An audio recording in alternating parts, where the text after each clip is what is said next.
the last 10 years. Building in the center we talked about before, Salesforce Tower, a gleaming new office building, opened up 8 weeks ago to let its first office workers in. Very cold. When they opened up Salesforce Tower 8 weeks ago, they also announced they're looking to fill over 100,000 square feet of office space. Salesforce Tower started construction pre-COVID, 2019. Different world we live in now. They built way too much office space for themselves. It's going to be very hard for them to lease all that office space.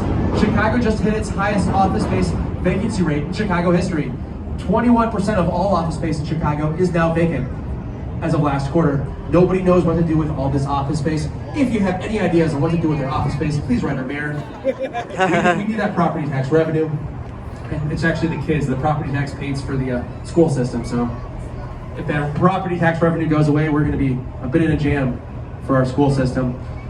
See this great building right in front of us? Merchandise Mart, we talked about it earlier. Built in 1930 to be Marshall Field's showroom warehouse. Art in the Mart happens on the front of this building every night, starting at 7:30, including tonight.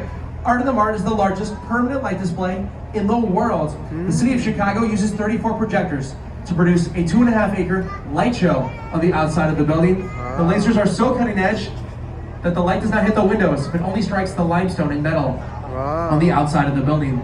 So that's totally free, 7 o'clock, audio and visual, and you can sit on the right-hand side here across the river and watch Art in the Mart. Franklin Street. You'll see some heads here on the left-hand side. See these Pez dispenser-like heads coming to view on the left?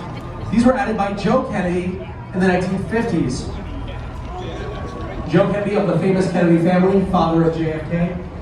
Joe Kennedy added these heads in the 50s to honor outstanding American merchants. The first head is to honor Marshall Field, whose company built the building. The other heads are to honor F.W. Woolworth, Montgomery Ward, John Wanamaker, and 2 Sears Roebuck executives.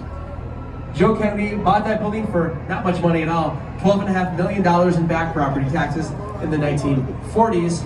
The Kennedy clan held on to this building for very, very many years. The Kennedys sold the building in 1998 to its current owner, Vornado Real Estate Trust, for $150 million. So this was the cash cow, the gem, the jewel of the Kennedy family investment portfolio.